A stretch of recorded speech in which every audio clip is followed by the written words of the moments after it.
Alhamdulillah kita dapat mengisi setiap ruang masa kita ini dengan perkara-perkara yang baik, insya-Allah. Kita duduk dalam majlis ilmu, dalam majlis kuliah, majlis tazkirah, berniat beriktikaf. Mudah-mudahan Allah bagi kekuatan kita pahala iktikaf. Kita ikhlaskan hati kita. Alhamdulillah, mudah-mudahan Allah bagi kepada kita ilmu keberkatan sehingga hidup kita saling beri nasihat yang satu sama lain hati nasihat. Nasihat kaitkan dengan agama ni, nasihat penting dalam hidup kita ni. Kita mendengar nasihat, sama ada kita menjadi orang yang memberi nasihat atau kita jadi orang yang menerima nasihat, kedua-duanya adalah baik. Ada masa kita beri nasihat kepada orang, ada masanya orang beri nasihat kepada kita, maka nasihat menasihati itu penting. Sebab itu seperti mana saya sebut tadi dalam kuliah subuh saya di Masjid Jami' Taib Raja, kalau kita menunaikan solat fardu Jumaat di masjid, khususnya di negeri Johor, maka kita diingatkan oleh Tok Imam, Tok Bilal, antara ingatan yang berpuluh tahun kita dengar, ketahuilah kamu bahawa sesungguhnya kehidupan di dunia ini hanyalah sekadar tempat tumpangan untuk sementara waktu, tempat tumpangan untuk seketika waktu. Tiap-tiap tahun, tiap-tiap minggu kita diingatkan dengan ingatan itu. Semua bagaimana kita menerima peringatan. Ada manusia yang peringatan itu seperti mana air hujan yang turun di atas tanah yang kalis. Turun dan dia ingat air hujan, maka dia lalu sahaja di atas tanah tadi. Berhenti hujan, maka tanahnya kering begitu saja. Ada yang seibarat tanah yang keras kematun, dia hanya boleh menakung air sahaja, tapi sayang airnya tak serap dalam tanah. Dan ada tanah ini yang bila jatuh air hujan, diserap, disimpan air, biasanya disitulah hidup subur pokok-pokok. Maka sebegitu juga hati kita ni, berpuluh tahun kita ingatkan. Saya berkuliah di sini lama juga dah, banyak kitab. Maka antara ucapan yang selalu saya ingatkan kepada tuan-tuan, kita duduk menumpang atas bumi Allah Ta'ala seketika waktu, sampai masa nanti kita mesti akan meninggalkan bumi tempat kita menumpang ni. Satu hari kita balik juga kepada Allah Ta'ala. Maka untuk itu Alhamdulillah, insya-Allah kita dapat meneruskan sisi-sisi kuliah kita, masa kita dengan perkara-perkara yang baik. InsyaAllah kita duduk majlis ilmu. Dan hari ini kita menyambung kembali bacaan surah Al-Fatihah. Uraian dia masih belum habis lagi. Ada beberapa muka surat lagi yang kita belum selesaikan, insyaAllah. Kita mengulang balik bacaan surah Al-Fatihah, kerana daripada banyak-banyak ayat Al-Quran, tidak semua ayat Quran itu wajib dibaca. Tetapi surah Al-Fatihah ini kita baca sekitar 17 kali sehari semalam. Maka kenapa sampai 17 kali? Ceritakan betapa pentingnya kita memahami tuntutan-tuntutan daripada surah Al-Fatihah itu sendiri. Kita membaca, kemudian kita sambung huraian pada muka surat yang kelima. A'udzubillahi minasyaitonirrajim.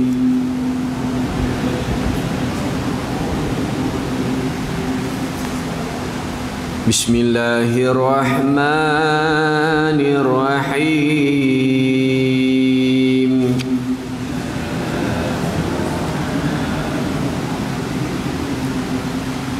Alhamdulillahi Rabbil Alamin.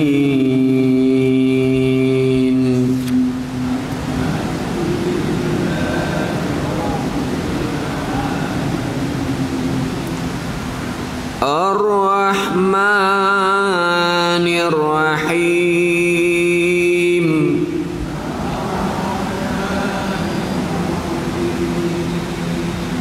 Maliki yaumiddin.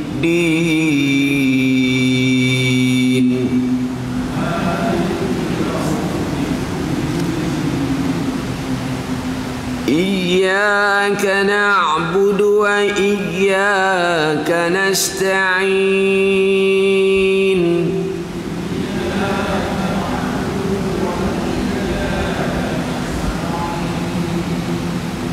اهدنا الصراط المستقيم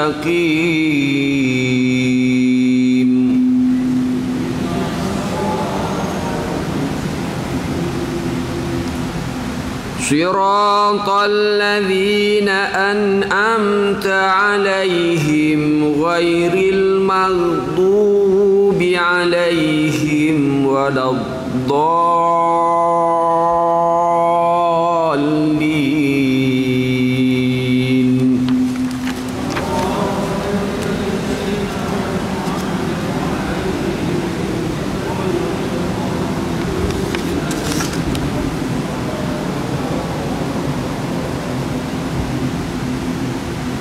Sadaqallahul azim.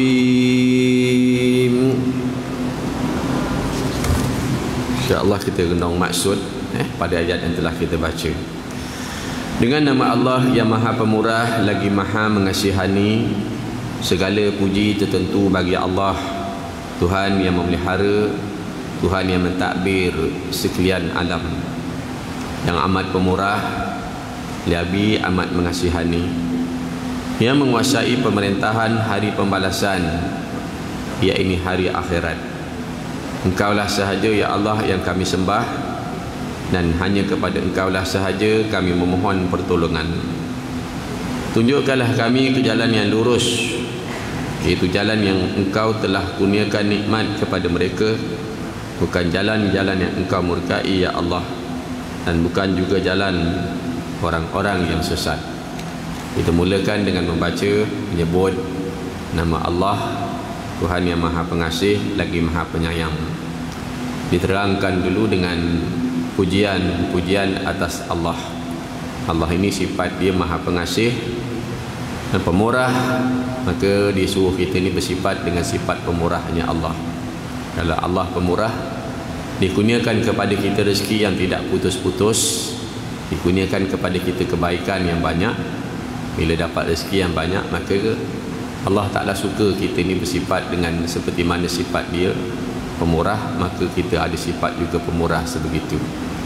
Yang Maha Pemurah lagi Maha Mengasihani, diberi nikmat rezeki kurniaan kepada hamba-hambanya. Seluruh hamba-hambanya, ada yang menyembah ni dia bagi rezeki, yang tidak menyembah ni pun dia bagi rezeki. Segala puji tertentu bagi Allah. Puji-pujian yang kita dapat semua kita balikkan kepada Allah. Alhamdulillah. Kerana datangnya nikmat itu semuanya datangnya daripada Allah Subhanahu Wa Taala, Rabbil Alamin. Dengan makna bahawa apa yang kita ada hari ini, walaupun nampaknya milik kita, nanti satu hari dia akan kita tinggalkan dunia ni menjadi Tuhan Allah, Tuhan punya dia, Rabbil Alamin. Yang Maha Pemurah lagi Maha Mengasihani, diterangkan sifat-sifat dia begitu, yang menguasai pemerintahan hari pembalasan. Pemerintahan hari pembalasan, malah hari ini pemerintahan berada dalam kekuasaan Allah. Manusia dibagi sedikit kekuasaan, sedikit sahaja, itu pun sebagai amanah, tapi hakikat kekuasaan milik Allah Ta'ala, khususnya pada hari pembalasan, pada hari akhirat besok. Maka kekuasaan ada pada tangan Allah, dengan maksud segala kekuasaan yang ada kepada raja-raja, pemimpin-pemimpin pada ketika itu hilang lenyap. Yang kekal hanyalah pemerintahan Allah Ta'ala. Dia mentadbir, dia memiliki. Engkaulah sahaja ya Allah yang kami sembah. Makna dengan makna kita hanya sujud kepada Allah, bukan sujud kepada makhluk. Kita sujud kepada Allah yang kita sembah, kita tunduk, kita patuh segala titah perintah Allah. Dan Engkaulah sahaja tempat kami mohon pertolongan. Bila kita minta tolong, kita minta tolong kepada Allah. Minta tolong kepada makhluk ni, mungkin kalau kita manusia berdoa kepada makhluk, maka diibaratkan orang yang menadah dalam keadaan tangan dia ni terbuka. Air diseduk air, tangan dia terbuka, maka tidak lekat air pada tangan dia. Maka begitu maksudnya sia-sianya. Jadi kita disuruh berdoa kepada Allah, khususnya dalam suasana yang saya sebut COVID-19 hari ini meningkat dan terus meningkat. Meningkat dan terus meningkat. Allah berkuasa mengangkatkan, kita berdoa minta Allah supaya angkatkan. Yang penting hari ini kita berbaik-baiklah tuan-tuan.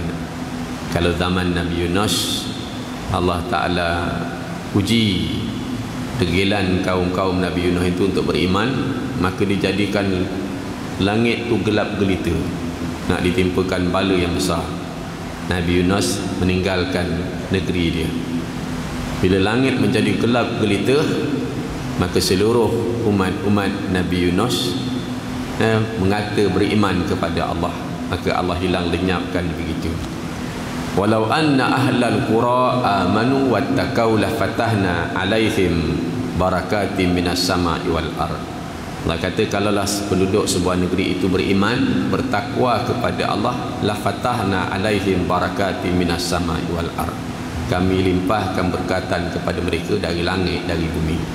Cuma di Malaysia ni tuan-tuan, yang kita tengok sekarang ni agak sedih lah kan.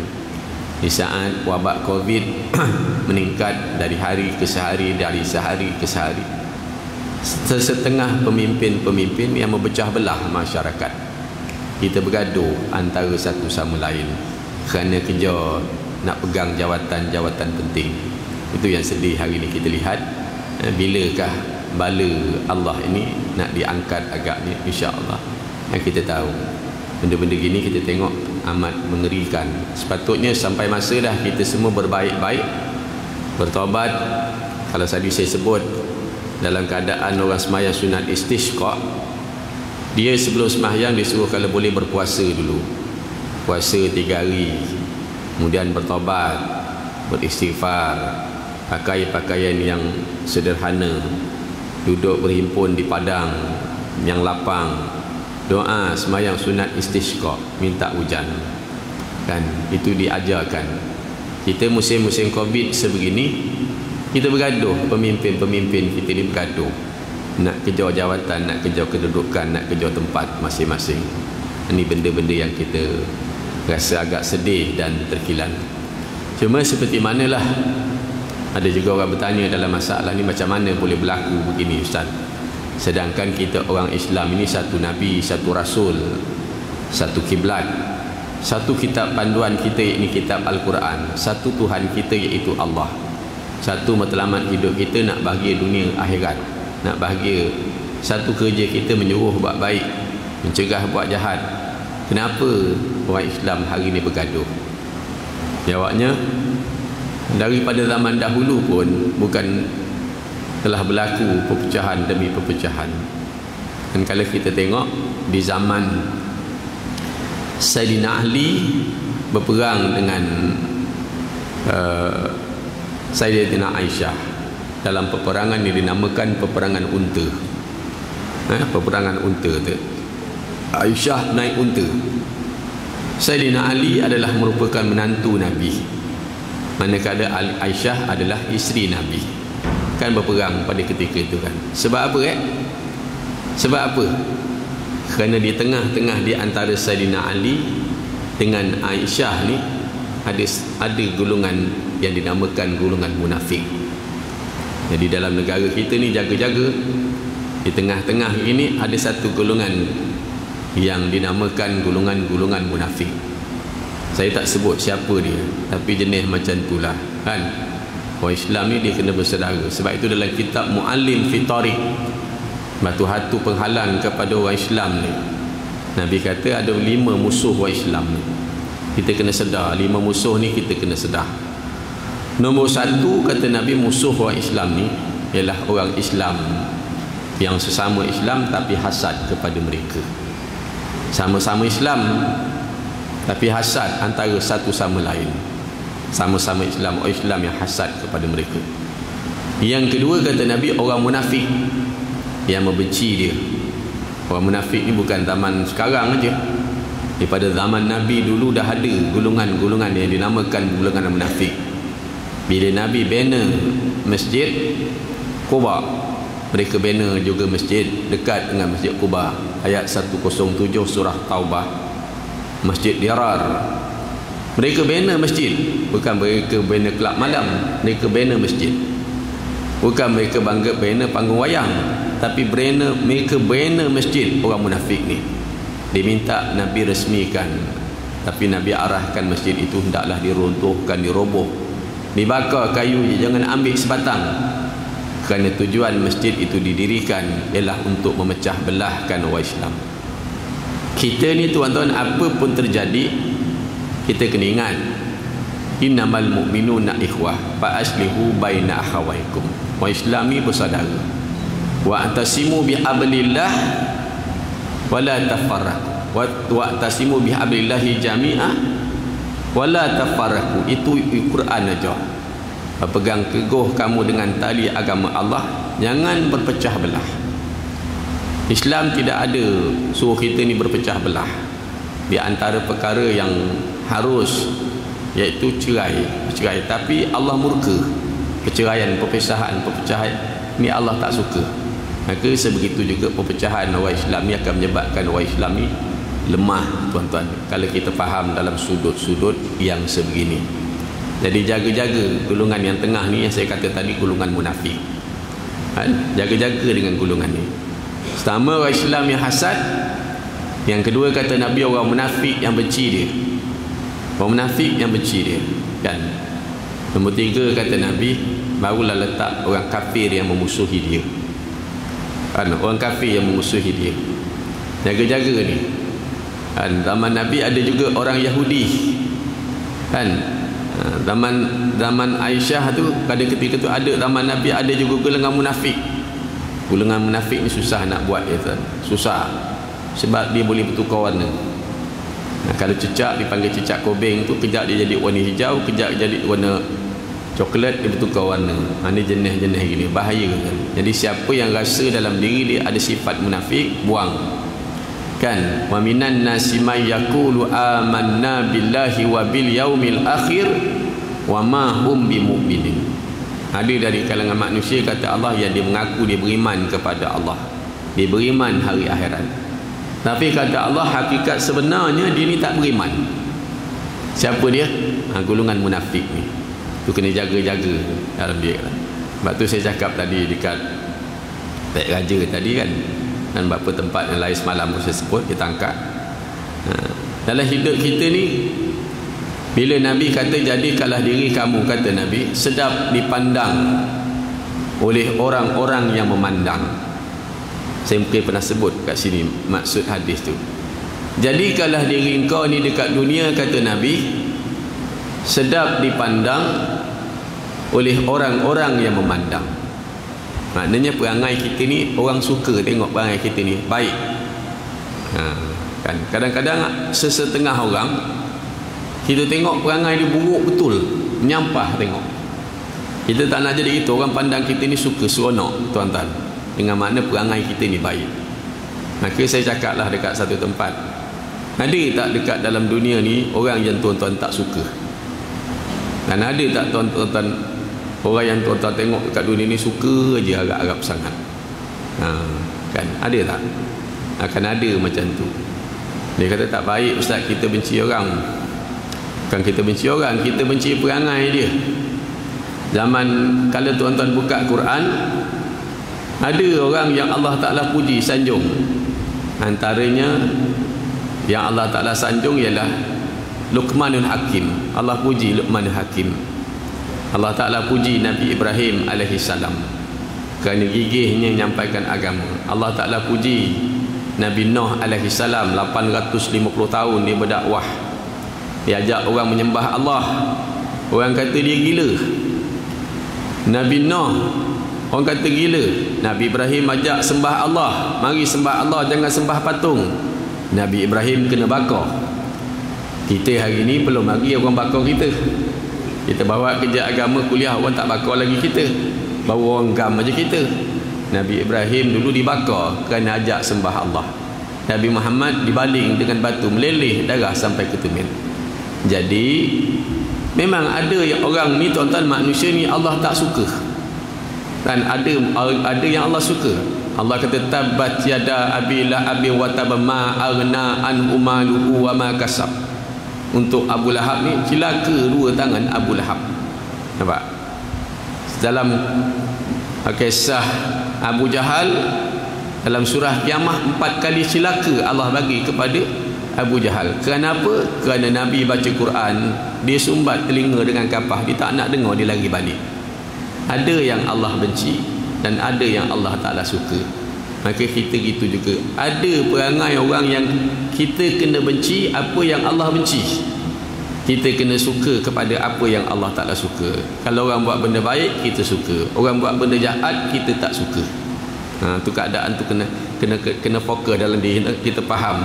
Wa ta'awanu 'alal birri wat taqwa wa la ta'awanu 'alal ismi wal udwan. Insya-Allah musuh yang ketiga, ya, orang kafir musuh ini, musuh yang keempat dunia yang melekakan dia. Dunia ni kuat tarikan dia, tuan-tuan. Kadang-kadang kerana tarikan jawatan, pangkat, kedudukan dan sebagainya menyebabkan manusia ni terleka. Dan tarikan dunia ni kuat. Saya banyak cerita tempoh hari berkaitan dengan zaman Nabi Nuh, zaman Nabi Musa. Dilarang tangkap ikan, tapi diuji dengan ikan yang banyak. Mereka langgar larangan Allah, mereka langgar pada ketika itu. Zaman Nabi Muhammad, sedang Nabi berdiri atas mimbar baca khutbah, tiba-tiba balik kafilah dagang. Balik kafilah dagang tu ramai-ramai bawa dagangan. Sebahagian besar lari meninggalkan Nabi. Kan, kalau hari ni saya kuliah orang lari balik, saya tak pelik. Zaman Nabi dulu, Nabi tengah baca khutbah tu mereka lari tinggalkan Nabi, duduk pergi kejar kafilah dagang tu balik. Faham tak? Di sini tempat kita ni tak diuji begitu. Cuba ikan kerapu, ikan siakap lompat naik atas darat tadi. Tuan-tuan duduk dengar kuliah ke lari tangkap ikan? Ini ujian dia tan. Dalam kisah tadi. Maka dunia ni jaga-jaga. Bukan suruh buang dunia, tapi berhati-hati terhadap dunia.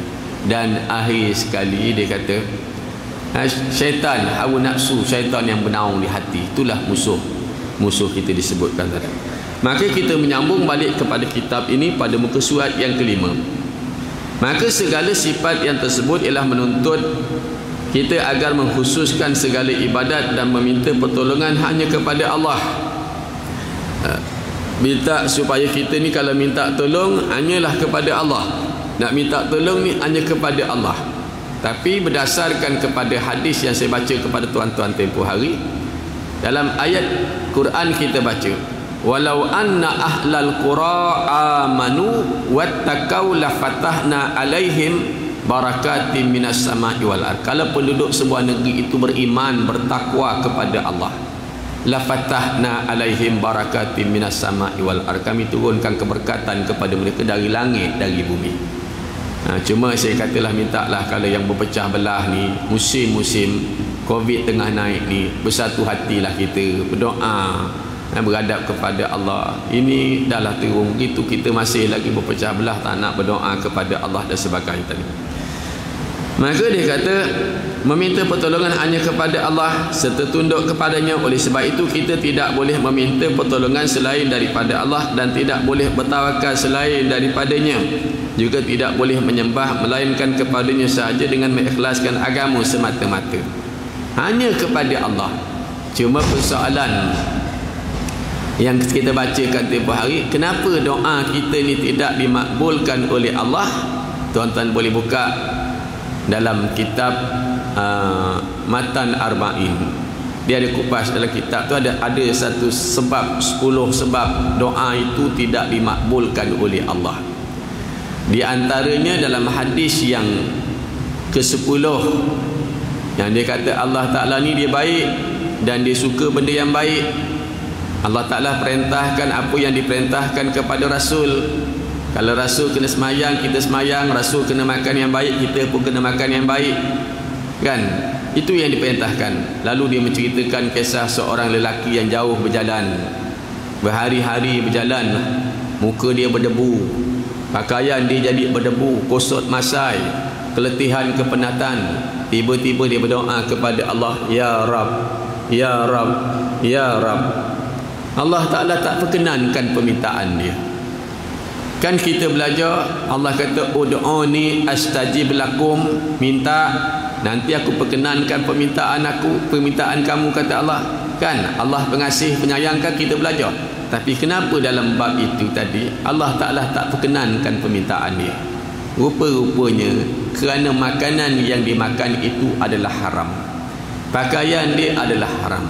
Jadi dalam bab ini tuan-tuan, kita bila doa kita ni Allah Ta'ala tak perkenankan, kita kena tengok sikit makanan yang kita makan, pakaian yang kita pakai, adakah padanya terkandung perkara-perkara yang haram.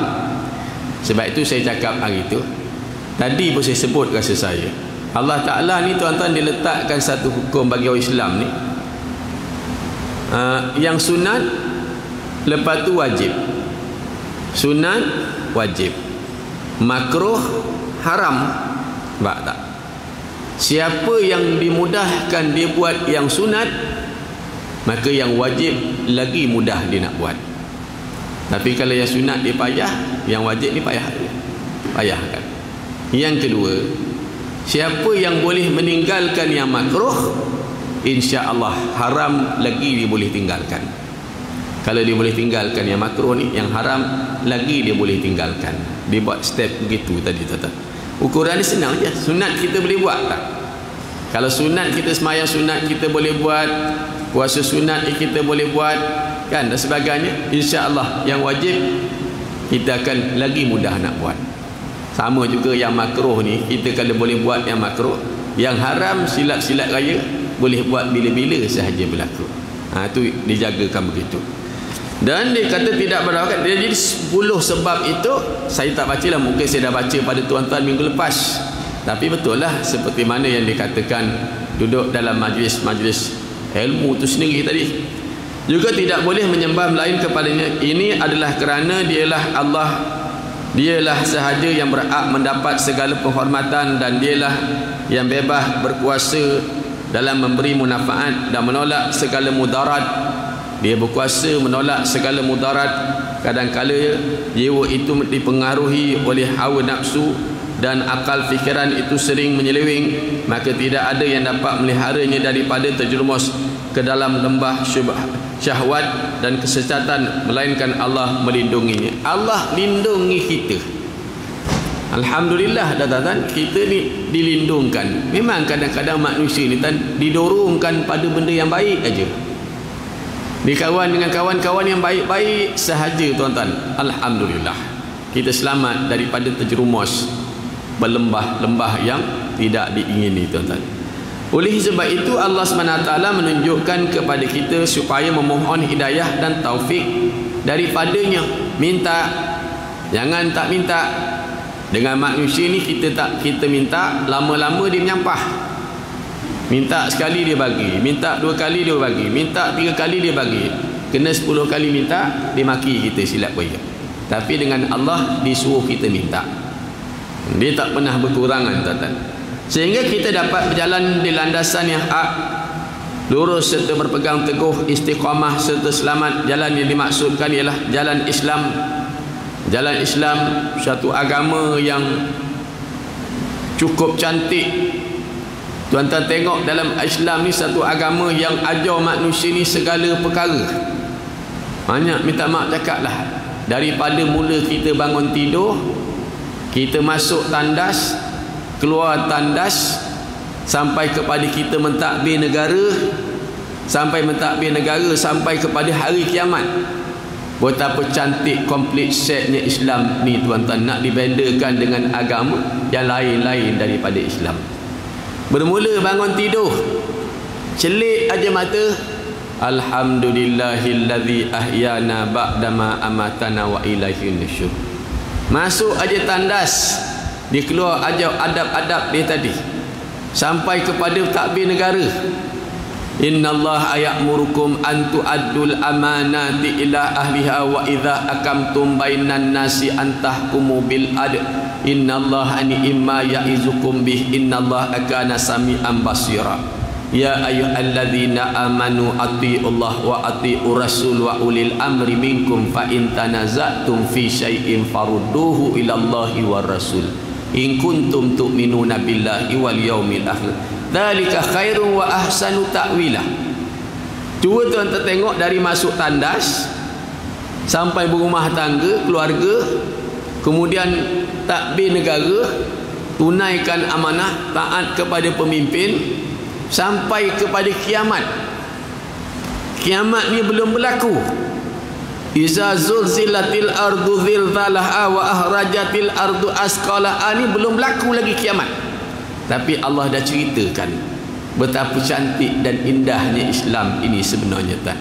Cuma kadang-kadang kita tak perasan dalam bab ini, dalam bab politik ke, dalam bab apa ke tuan-tuan, Islam ni satu agama yang cantik, complete set, kerana dia agama ciptaan Allah.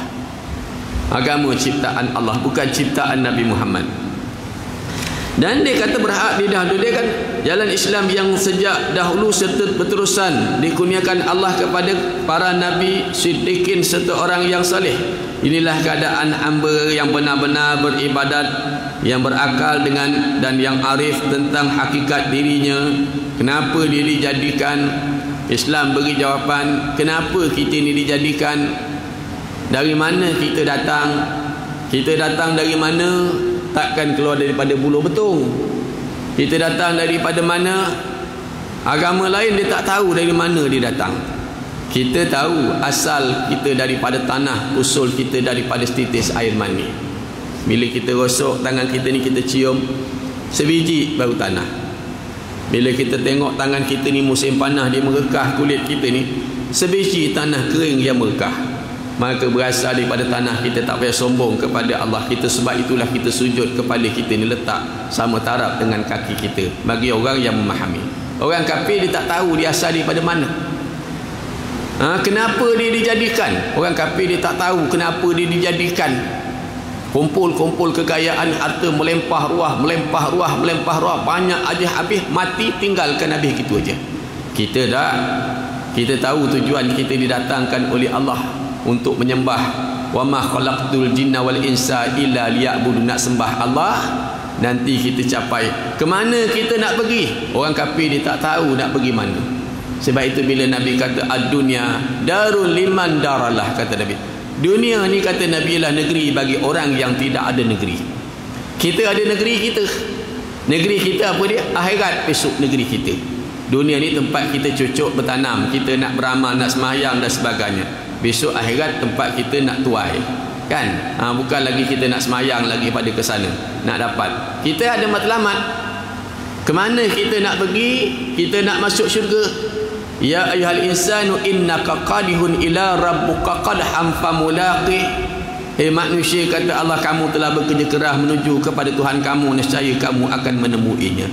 Nampak tak cantiknya Islam ni tuan? Indahnya Islam.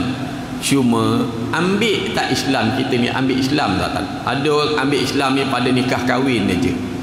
Ada orang ambil Islam ni hanya pada semayang pada 5 waktu saja. Ada orang ambil Islam ni pada puasa bulan Ramadan. Sedangkan Allah ajar kita, ya ayyuhalladzina amanu dukhulu fis-silmi kaffah. Masuk Islam ni kena ambil Islam ni kesemuanya. Barulah kita nampak keindahan Islam, kecantikan Islam. Tuan-tuan, macam kita cakap lah kemarin kepada tuan-tuan, kalau orang pakai kain samping, bagus samping dia, songkok dia 7,5 inci tinggi dia, kasut dia berkilat, stokin dia cantik, tapi seluar dia tak pakai, apa rupa agak-agak. Jadi Islam ni dia cantik, buang satu cacat dia tuan-tuan, kan? Inilah dia kata, mengikut dalil dia kata, kesudahan di masa akan datang bukan seperti keadaan orang kafir yang engkar sesat. Orang kafir yang engkar menyeleweng dan berpaling daripada jalan istiqamah dengan bersifat degil, tak nak ikut, mengikut hawa nafsu mereka, diikut kehendak nafsu mereka, sesat dan jahil. Jahil yang paling besar, di antara jahil yang paling besar, dia tak kenal Tuhan pencipta dia. Tuhan yang jadi dia tak kenal. Itu jahil, antara jahil yang besar tadi tuan. Maka alangkah ramainya orang yang sesat daripada jalan hidayah ini. Berapa ramai orang yang sesat, tersasar daripada jalan yang lurus, sehingga mereka layak memperoleh kemarahan dan kemurkaan Allah daripada Allah. Berdasarkan daripada penjelasan di atas, Manusia terbahagi kepada dua golongan, iaitu golongan yang mendapat hidayah dan golongan yang sesat. Satu golongan dapat hidayah, satu lagi golongan sesat. Berlaku bila ustaz?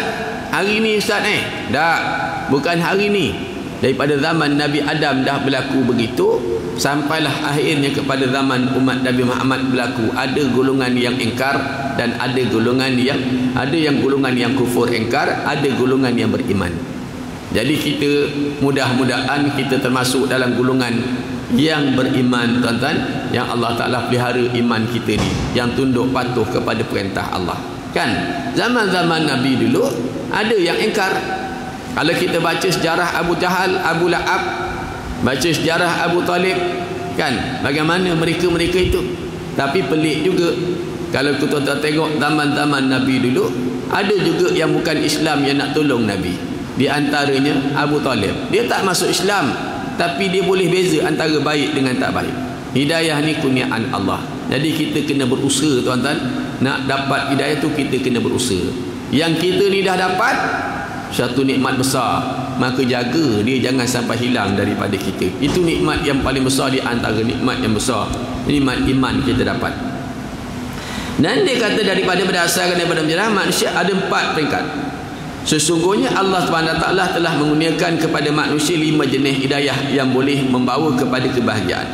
Hidayah melalui ilham semula jadi, bermula kepada kanak-kanak sejak dia dilahirkan, yang ia dapat rasa tentang keperluan berhubung persoalan makan dan minum. Contohnya tangis kanak-kanak yang meminta makanan, itu daripada awal dah dapat dah. Anak-anak ni kita tak payah ajar dia menangis. Ada tak mak bapak ajar anak menangis kat sini? Ada tak mak bapak ajar anak menangis? Ada tak? Duduk kat tepi parit, oh ni apa mak ni menangis? Ada tak mak bapak ajar anak gembira, ketawa? Ada tak? Ada tak tuan? Siapa sini ngajar anak dia ketawa? Tak ada. Sedih, ada siapa tak ngajar anak-anak dia sedih? Tak ada. Dia ada orang dia keluar dia dapat nikmat begitu. Mungkin kita ni termasuk dalam kategori yang kita keluar je, tuan-tuan, kita dapat iman, dapat Islam. Jadi bila dapat secara nikmat ni, tuan, banyak kalau dapat kita secara percuma, secara free, biasanya kita jarang menilai. Tu setuju tak setuju pandangan tuan-tuan? Contohnya tuan-tuan sedut udara, mana ada kena bayar free? Bangun pagi sedut udara, dah dapat free dah, kan? Maka kita pun tak kisah sangat. Tapi tuan-tuan jangan main-main. Di antara duit 10 juta dengan udara 10 minit, mana yang lebih bernilai? Mana lebih bernilai? Nak tanya, duit 10 juta dengan udara 10 minit, mana lebih nilai? Jangan main udara tak ada 10 minit, padam kita tahu. Maka begitu juga Allah Ta'ala bagi kita ni dapat Islam, tuan-tuan. Celik aja mata kita, aduh Islam. Habis bangsa, ustaz, bangsa tu lain. Bangsa ni, tuan-tuan, pun bukan pilihan kita. Kalau ikutkan kepada tuan-tuan, saya tanya anak murid saya, awak dalam ramai-ramai Jawa, Melayu, kan? Jawa ada, Melayu ada. Saya bertanya dia, awak bangsa apa? Perancis, ustaz. Wagak, patutlah kau ketot aja kata. Baca Perancis, kata dia. Kita pun tak pernah minta jadi Jawa. Tak, betul tak betul? Tapi dalam bab itu kurniaan Allah. Oleh kerana iman ni, tuan-tuan, Allah Ta'ala bagi kita berlahir je dapat iman, kita jarang nampak betapa besarnya nikmat iman. Faham tak? Pasal dapat secara percuma Allah bagi kepada kita, dapat udara, dapat senyum, kan? Kita tak payah ngajar dalam bab tu tadi. Maka ada orang sebegitu, dia kenal Allah Ta'ala, dia rezekikan. Dan yang kedua, hidayah melalui panca indera. Ada orang dia dapat hidayah melalui panca indera. Afala tatafakkarun, afala yatafakkarun. Adakah kamu tak fikirkan? Dia tengok burung-burung ni, tuan-tuan, dia tengok langit ni ada. Nabi Muhammad mengembala kambing, sedang dia mengembala kambing, dia tengok langit yang bumi yang begitu luas, langit yang terbentang luas. Dia duduk fikir, siapakah mengangkat langit tu daripada jatuh? Kan burung terbang, kuncup buka sayap, dia kuncup sayap, tapi burung tu tak jatuh. Cuba orang perempuan naik atas-atas pegang telekung, buka sayap ni, lepas tu kuncup, jatuh tak? Siapa yang menahan burung itu daripada jatuh? Ni dengan panca indera. Dia dapat hidayah melalui panca indera. Dia duduk berfikir. Tapi hari ni kita tuan-tuan, konsep berfikir dari kalangan kita ni tak ada. Kenapa tadi saya kata tuan-tuan kita sembahyang berjamaah? Ada salah silap imam ni yang kita ikut, silap sikit. Contohnya dia baca surah tersilap tajwid, okey lagi. Tapi kalau dia sembahyang baca Fatihah, dia baca siratal ladzina an'amta 'alaihim, tuan-tuan buat apa? Mufarakah. Betul kan? Kita sembahyang berjamaah dengan imam baca waladdallin amin, okey semua sekali. Lepas aja dia baca Fatihah habis, dia tukar lagu pula. Negaraku. Dengar ni mikrofon kuat, tanah tumpahnya darahku. Tuan-tuan buat apa? Tu lagu patriotik, lagu negara kita. Tuan-tuan buat apa? Tuan-tuan mufarakah, sebab dia tak ikut Quran lagi dah dalam sembahyang dia, tak ikut baca Al-Quran. Tuan-tuan mufarakah. Kalau 5 minit sembahyang orang tak ikut Quran, kita mufarakah tuan-tuan.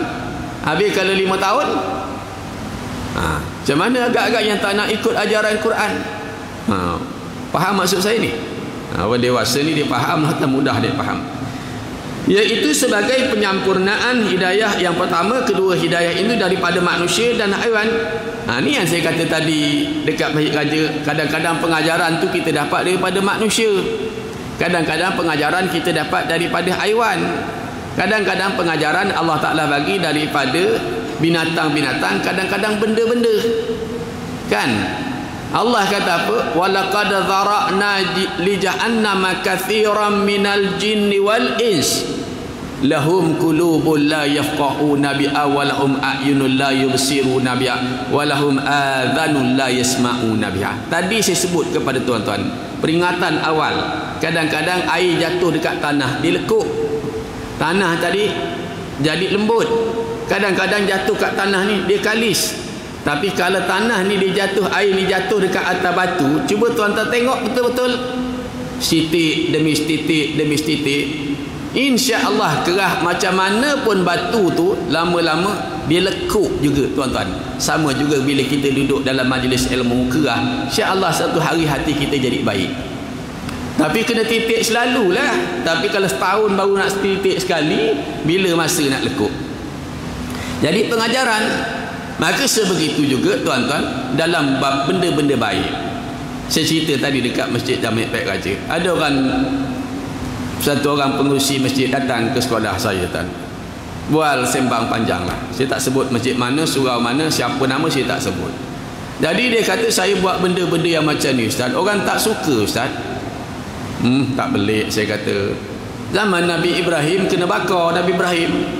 Zaman Nabi Nuh orang kata dia gila. Cuma saya cakap dengan dia, Tuan Haji, ambil pengajaran daripada sebatang penyapu. Penyapu pula ustaz. Tak apa, dari penyapu tu ada pengajaran yang kita boleh ambil. Kenapa? Bila kita sapu sampah, lidi penyapu ni kalau dia sebatang, dia tak boleh kain sampah. Sebab itu Islam tak kasih kita ni berpecah belah. Islam suruh kita ni wa'tasimu bihablillahi jami'a wa la tafarraqu, jangan pecah belah. Kalau dia sebatang, dia tak boleh kain sampah, kita ikatkan dia jadi sebatang penyapu, maka bolehlah dia kain sampah. Betul tak? Betul tak orang perempuan? Betul. Dalam sebatang penyapu ni, lidi dia tak sama. Ada lidi yang panjang dan ada lidi yang pendek. Ada orang suka jadi lidi panjang dan ada orang suka jadi lidi pendek. Bila yang kena sampah ni, siapa yang sanggup nak jadi lidi panjang, biasalah dia akan kena sampah.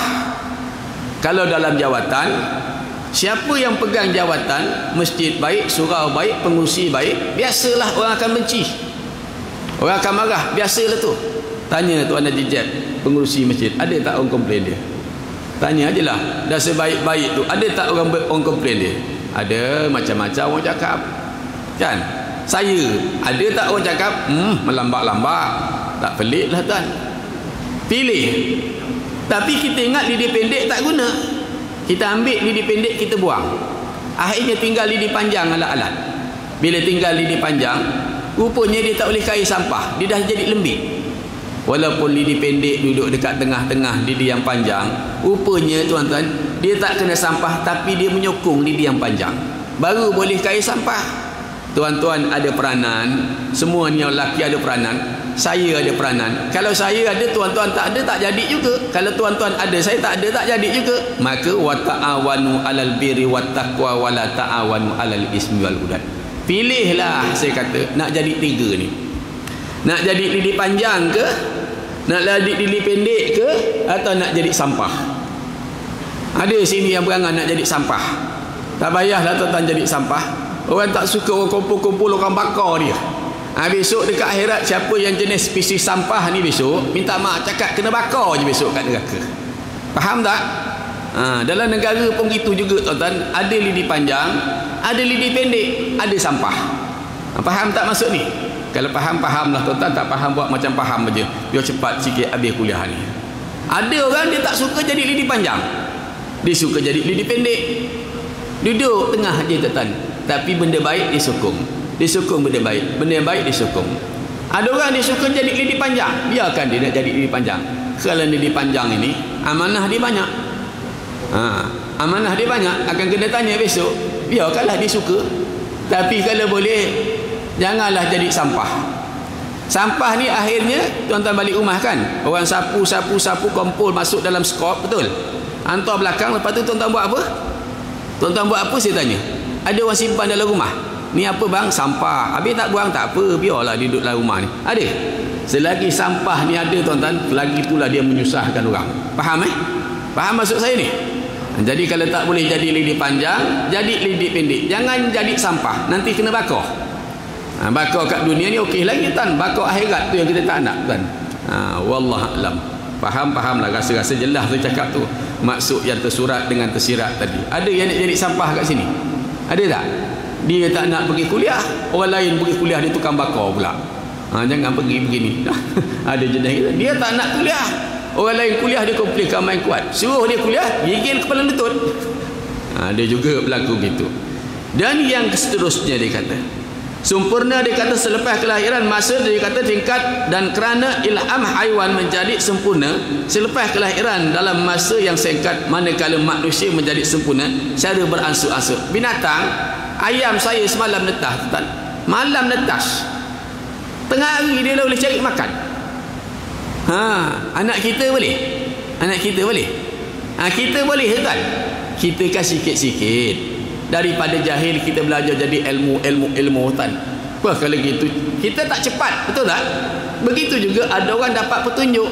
Yang penting dia berubah baik kepada baik, lebih baik, lebih baik, lebih baik dan lebih baik tadi tuan. Dia berubah ke arah itu. Kalau tuan-tuan suami tuan-tuan pergi ke masjid, saya risau ustaz, suami saya nak dan pergi masjid aja ustaz. Risau je ustaz. Kenapa? Macam dia nak mati ustaz. La ilaha illallah. Berubah bagi masjid itu dan perubahan yang baiklah insya-Allah tuan-tuan. Kadang-kadang Allah Taala pelihara. Saya kadang-kadang duduk fikir bila baca kitab, saya duduk fikir, terima kasihlah Allah. Engkau bagi aku kawan-kawan aku semua kawan yang baik-baik. Alhamdulillah, terima kasihlah Allah. Kadang-kadang kita Allah Taala pelihara kita daripada benda-benda yang bukan-bukan ni kadang-kadang. Jadi ada dia matang lambat. Jadi itu juga kita belajar sikit demi sikit beransur bertambah baik. Orang yang baik tu kata Nabi ialah orang yang hari ni lebih baik daripada hari semalam. Hari semalam lebih baik daripada hari kemarin. Bukan lama makin tak baik. Yang ketiga, dinamakan hidayah melalui akal fikiran. Akal fikir itu merupakan hidayah yang lebih tinggi daripada hidayah pertama dan kedua, sebab manusia itu dijadikan secara semula jadi bersifat madani atau bermasyarakat supaya dia dapat hidup dengan insan yang lain. Kita bukan hidup seorang-seorang, kita hidup dengan yang lain dalam keadaan dia kata melalui akal fikiran dengan pemikiran kita ni dapat hidup bermasyarakat, tidak mencakupi dengan hanya menggunakan deria yang zahir sahaja. Kadang-kadang pengajaran tu kita dapat daripada masyarakat. Kita tengok masyarakat, kita dapat pengajaran daripada masyarakat. Contoh pagi tadi saya cakap, dalam bab kita menyumbang, dalam bab amal-amal baik, kan Nabi suruh kita buat dulukan. Bila Nabi suruh orang sembahyang, Nabi kata apa? Sallu kama ra'aitumuni usalli. Mayang kamu, kata Nabi, seperti mana kamu lihat aku sembahyang.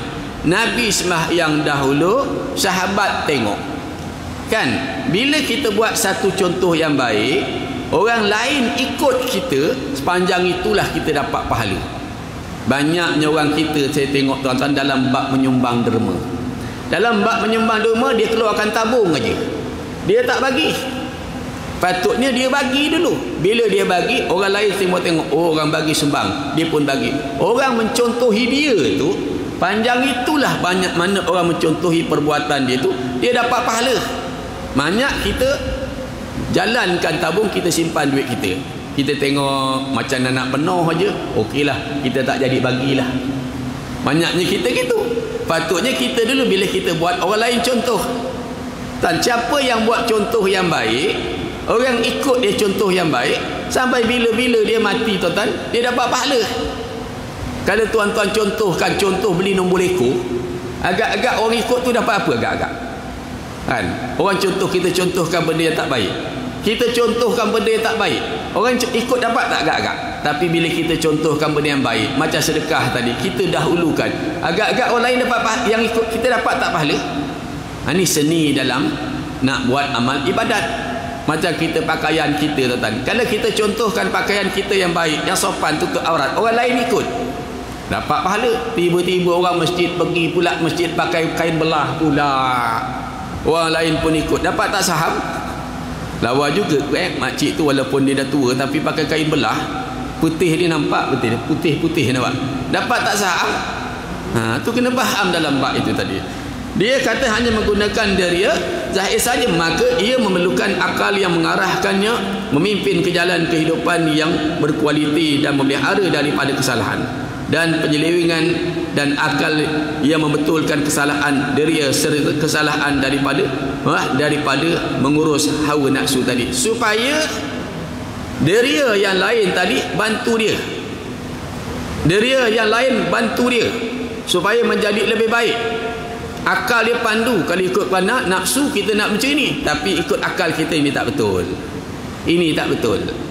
Seperti mana saya sebut tadi pun, saya sebut pagi tadi, hadis tu saya belajar tingkatan 1 dengan Ustaz Ahmad Nawari, Sekolah Menengah Tun Perak, tahun 1981 ke tak silap saya. Hidup lagi ke tidak Ustaz tu, wallahualam. Dia kata bandingan orang Islam dengan orang Islam tentang kasih mengasihi, cinta mencintai, kata Nabi, hadis Nabi, seibarat satu jasad. Orang Islam kena sayang kepada orang Islam macam satu jasad. Kalau mengadu satu anggota, maka beranjak-anjaklah seluruh anggota dia. Contoh mudah saya bagi kepada tuan-tuan, bila gigi kita sakit, mata kita akan bangun cari ubat, tangan kita akan ambilkan ubat, kaki kita pergi berjalan, awak dekat cermin, mata tolong tengok, tangan tolong ambil ubat letakkan. Walhal yang sakit adalah gigi. Kenapa tangan tolong? Sebab bila tangan tolong, gigi sakit, tangan tak tolong, satu badan tak boleh tidur. Hadis ni kalau orang betul-betul faham tuan-tuan, alhamdulillah, orang Islam kena sayang macam tubuh dia sayang kepada diri dia sendiri. Banyaknya orang kita, lantaklah kau, orang dapat kita rasaklah kau, nasib kau, kita tepuk tangan. Kalau kita boleh wujudkan macam tu, orang Islam dengan orang Islam sayang antara satu sama lain macam satu jasad, dia sayang kepada diri dia, kan? Ini dia punya hal, rasak dia lah dia, kita tak ada apa. Nanti jadi masalah hari ni kan. Seperti mana saya sebut hari tu, hari ni tuan-tuan, masjid dan surau tak ramai orang datang tuan-tuan. Masjid dan surau tak ramai orang datang, kan? Orang kata saya kuliah ngala kat Baik Sulong sana, orang kata hari ni orang tak ada lah ustaz, memang dah tak ramai orang lah ustaz. Iya ke? Pasar Tani tu, tempat-tempat hiburan begitu, pasar-pasar lambak tu, pasar-pasar ni kan tempat syaitan kan, penuh orang datang. Macam mana masjid-masjid tak ramai orang datang? Sebelah buat taman rekreasi tu, saya balik pukul 11 ke pukul 12, penuh aja orang datang. Masjid ada lagi tak pukul 11? Masjid ada lagi tak pukul 11? Pukul 12 ada lagi tak? Bukan saya kata tak boleh pergi, tapi kita duk fikir macam mana nak ramaikan orang ke masjid, ke surau kan? Wallahualam. Yang ketiga, yang keempat kata dia, hidayah melalui agama, iaitu hidayah yang benar yang bersumber daripada yang tidak menyimpang, sesat dan sebagainya. Kerana akal itu kadang-kadang tersilap. Kadang-kadang akal kita ni tersilap. Nama akal. Sebab tu saya cemah cakap dengan tuan-tuan marin, agama ni bukan akal, bukan semata-mata akal. Kalau agama ni akal, orang kentut dia basuh buntut, nak apa dia basuh muka.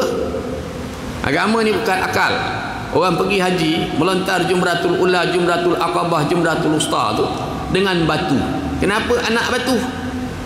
Kalau ikut logik akal balik dengan anak batu, bila masa nak mati syaitan, baik pakai M16 ataupun batu bata ke kan, balik. Kalau ikut akal, simbol bahawa kita pergi Mekah tu, kita baling lontar Jumratul Ula, Aqabah, Usta tu dengan maksud kita benci syaitan. Maksiat ni kita tak suka. Jangan bila pergi sana kita baling syaitan, balik Mekah kita jadi kepala syaitan pula. Kita buat benda-benda maksiat pula. Dan dia kata hawa nafsu yang mendorong kepada kebinasaan. Oleh itu manusia perlulah kepada petunjuk pembimbing yang tidak mempengaruhi hawa nafsu, agar ia dapat menolong menuju kepada jalan yang lurus, sama ada selepas dia melakukan kesalahan atau sebaliknya. Maka dia perlukan kepada agama yang bimbing bawa dia kepada kebaikan, bimbing dia bawa kepada kebaikan. Saya ngajar anak murid saya tuan-tuan, baca surah Naba. Apa surah Naba? Dah habis baru dia tuan, saya ceritalah tentang api neraka yang akan dimasuk. Orang akan minum hamim wa ghassaqa, air yang panas mendidih macam besi yang sedang cair mendidih. Ayat 18-19 surah Al-Hajj, dipakaikan dengan pakaian daripada api neraka, dicurah air yang mendidih atas kepala dia, luluh ikut dua tapak perut dia, seluruh isi perut dia luluh. Ayat yang ke-18-19 daripada surah Al-Hajj. Kita baca surah Al-Ghasyiyah tuan-tuan, yang dimakan pokok-pokok yang berduri. Kita baca ayat ke-52 daripada surah Safat, diceritakan bagaimana siksaan mereka tadi. Habis saja kita cerita, mari anak murid pergi dekat api, duduk dekat api kejap. Duduk dekat api aja 4 meter 5 meter. Ustaz, ini api neraka ustaz. Panahnya dak, ini bukan api neraka saya kata. Ini api dunia. Api neraka ada 62 kali lagi api neraka ni tadi. Yang ni pun awak tak tertahan, bagaimana awak nak hadapi api yang lebih besar besok dekat akhirat besok? Kena fikir bab itu. Maka hidayah ini sentiasa menjadi pengawal amanah dan sentiasa setia membekalkan manusia kunci untuk membuka punca kejayaan. Nampak? Hidayah ni penting. Bila manusia hidup dengan agama, dia penting. Kalau lembu tuan-tuan, diikat dia dengan tali.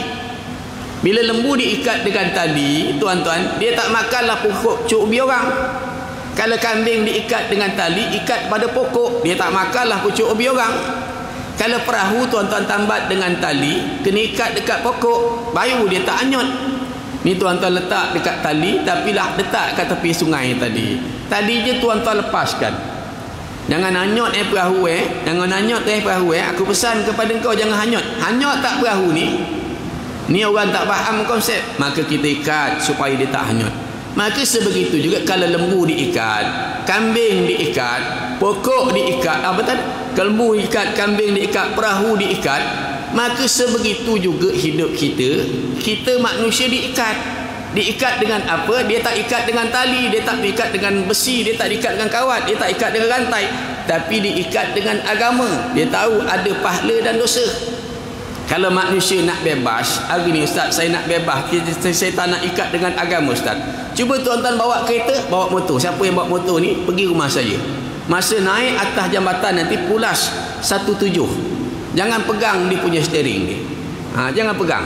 Mana tahu boleh sampai ustaz. Naik tengok sampai tak. Dia akan bawa kepada kebinasaan. Sebab kita tak pegang dengan steering, tak pegang steering, hancur kita. Maka hidup kita, kalau kita tak pegang kepada agama, hancur hidup kita. Benda ni penting, tapi orang tak nampak benda ni kepentingan agama. Kan? Seperti mana kita tengok ayam, itik, lembu, kerbau nak makan kan? Nak makan, kita nakkan agama. Agama ni makanan rohani kita, dalaman dia. Maka hidayah ini sentiasa menjadi pengawal, amanah yang sentiasa membekalkan manusia, kunci untuk membuka kepujian, punca kejayaan. Ia juga menjadi benteng daripada melakukan keburukan. Inilah pentingnya hidayah. Ini penting hidayah, tuan. Maka dia akan terselamat daripada terjatuh ke lembah kejahatan ataupun tersalah langkah serta menjamin keselamatannya dengan memperkenalkan syariat yang wajib ke atas kekuasaan Allah, iaitu sebagai tanda patuh kepada Allah. Ia juga merasa sangat perlu kepada Tuhan yang mempunyai kekuasaan. Kita perlu kepada Allah kan. Kalau tak, kita nak gantung harap kepada siapa dah begini berlaku begini, dah bergantung gini, dah bergantung, akhirnya kita putus harapan. Kita masih lagi gantung harap ada Allah. Engkau sahajalah ya Allah yang boleh angkatkan bala bencana. Tolonglah ya Allah, angkatkan bala bencana ni. Ya tuan-tuan, kita tak nampak nikmat yang Allah Ta'ala bagi. Kalau dekat Shah Alam, saya patutnya pergi hari tu kan. Telefon sahabat macam mana, dah tak boleh balik ustaz, dah kena kuarantin balik ustaz, dah kena PKP balik ustaz. Habis masjid macam mana? Ada ustaz. Ni benda dia. Nikmat ni tuan-tuan, selagi ada, biasa kita tak nampak. Bila nikmat tu dah hilang, barulah kita. Kan saya pernah cakap dengan tuan-tuan kan, seorang manusia, kata Syakir Ibrahim, dia tidak akan dapat menilai betapa berharganya 4 nikmat kurniaan Allah kepadanya, kecuali nanti nikmat tu dah tak ada. Nikmat dah tak ada, nanti dia nampak, kata Syakir Ibrahim.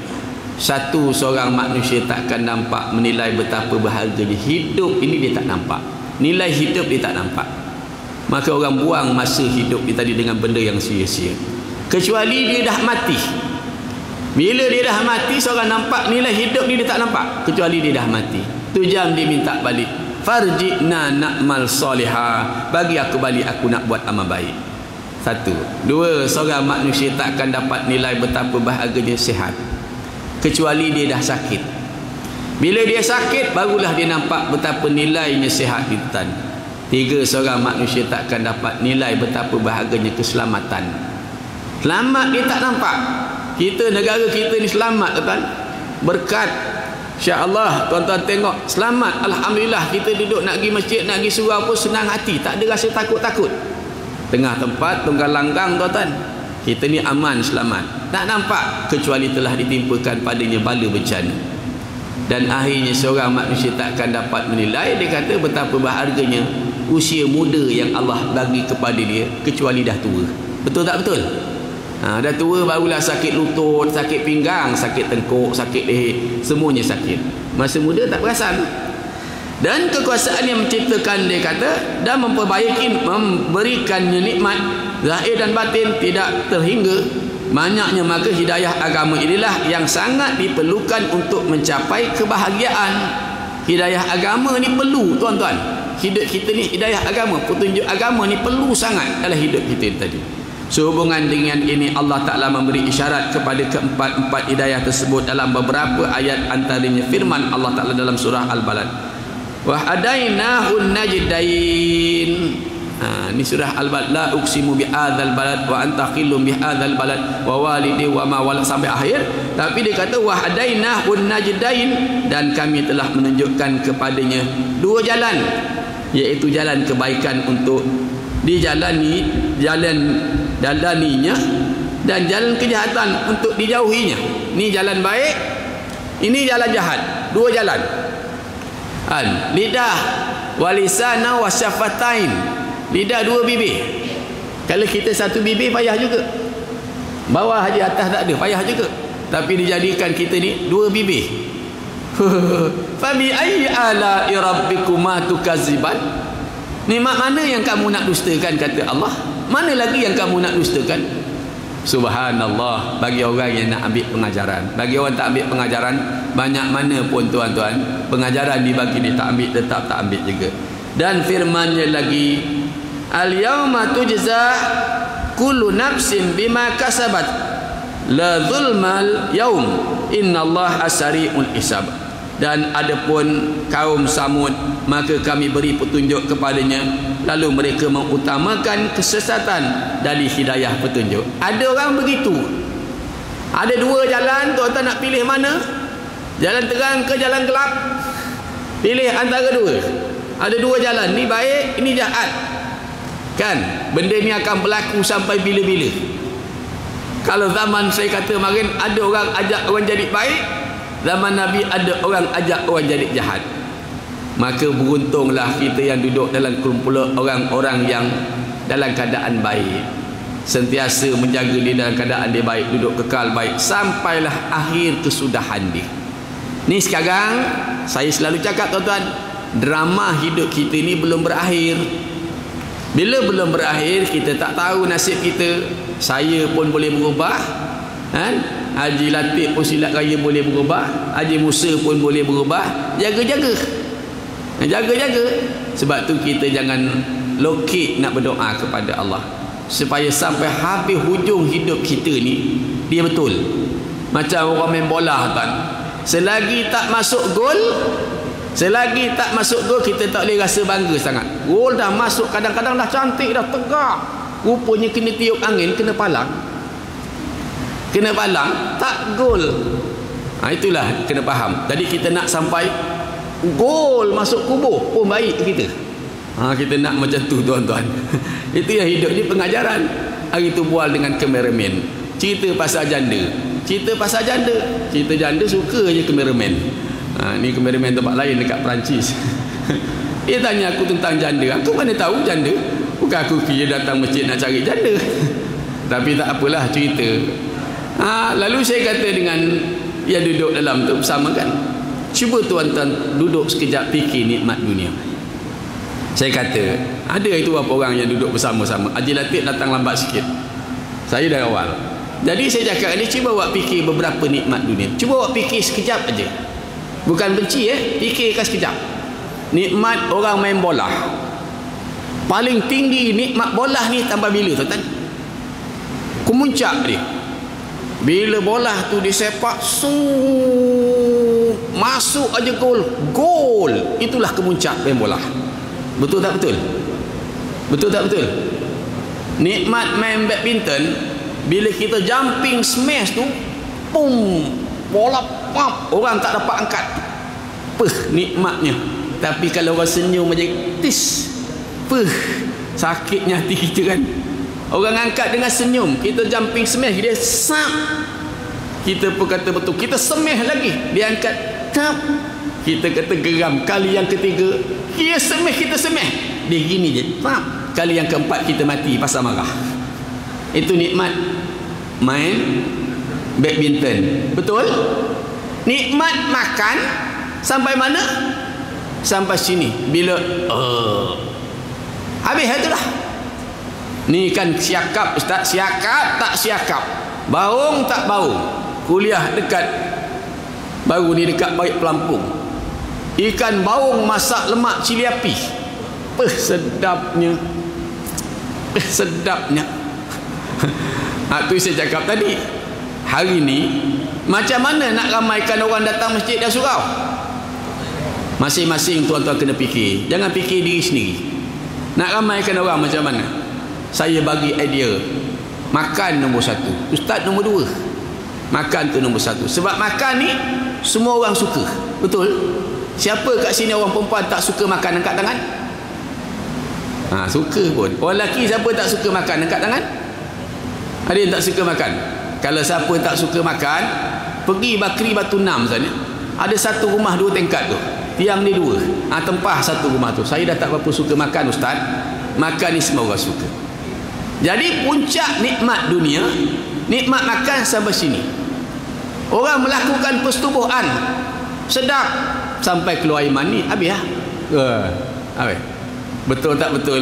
Wa mal hayatud dunya illa qalil. ila mata'ul ghurur. Betul tak betul? Itu dia kemuncak.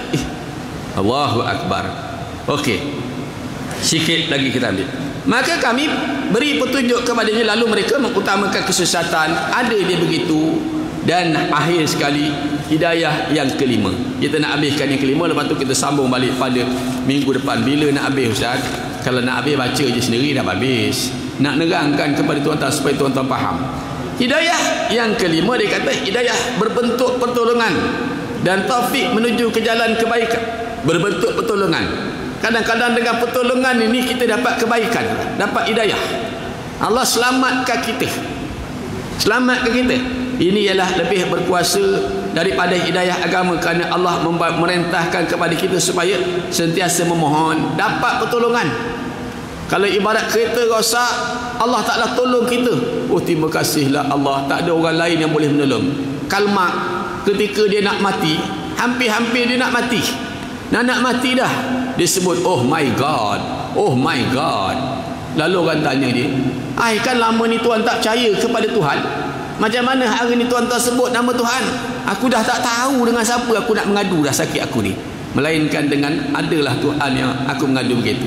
Jadi dalam bab ini lebih berkuasa. Kadang-kadang dengan pertolongan yang kita dapat tu, Allah tolong kita dapat kita ni tuan, dapat beriman kepada Allah, hidayah daripada dia. Ya betul.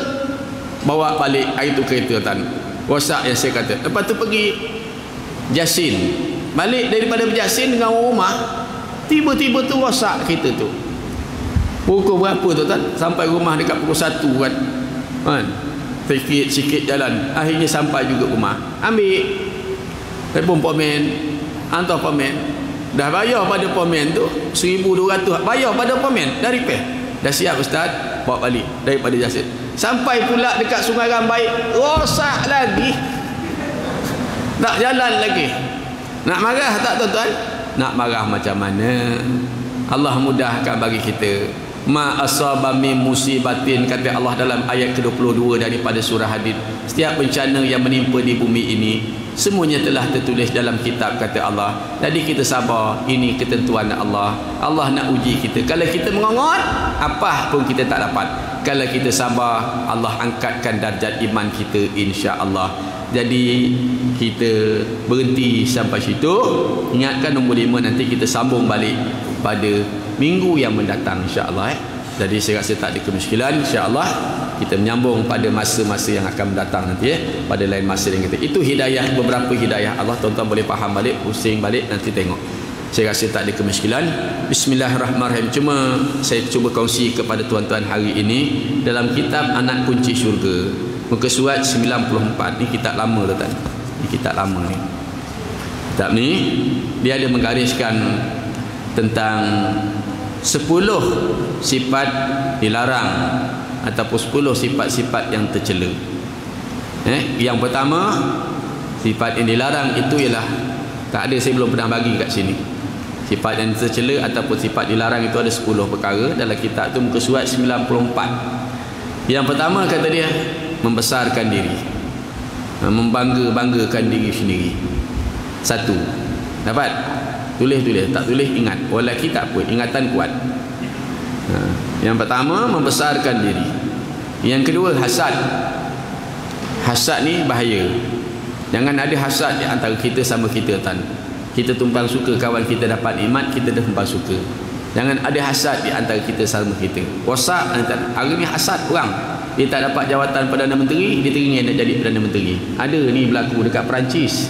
Sini tak ada berlaku lah tuan. Ada kan. Hasad tu kadang-kadang berbahaya, merosakkan hidup kita. Yang ketiga, marah.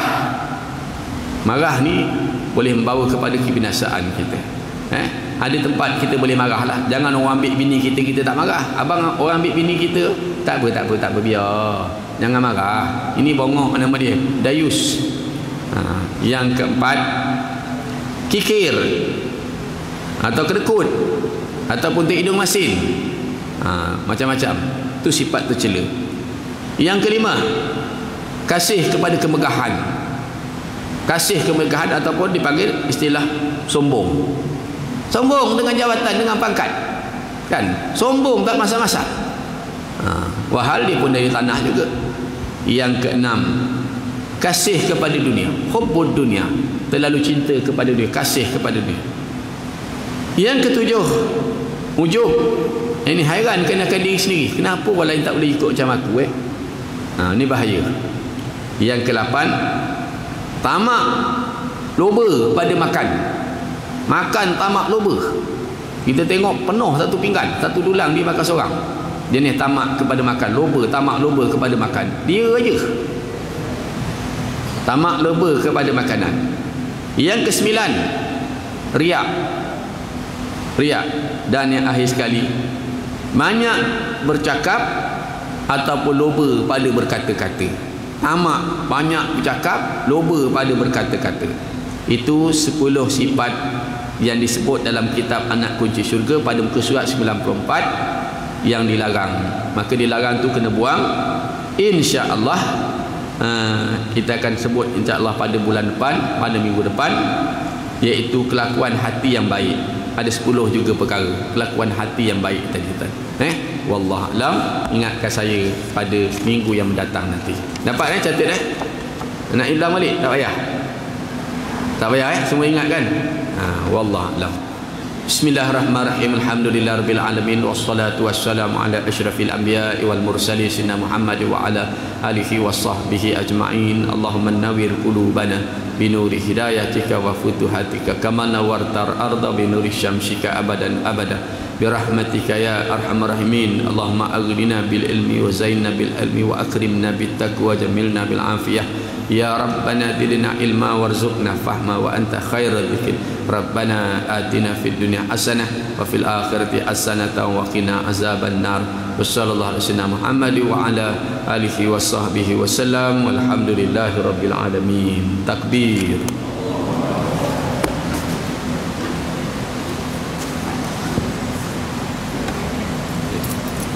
Umumkan 26 hari bulan Ustaz pendek hari Senin depan. Tuan-tuan, ada satu pengumuman pada 26 hari bulan hari Isnin, kuliah masjid akan digantikan oleh Ustaz Effendi. Jadi tuan-tuan dijemput hadir beramai-ramai insya-Allah. 26 hari bulan.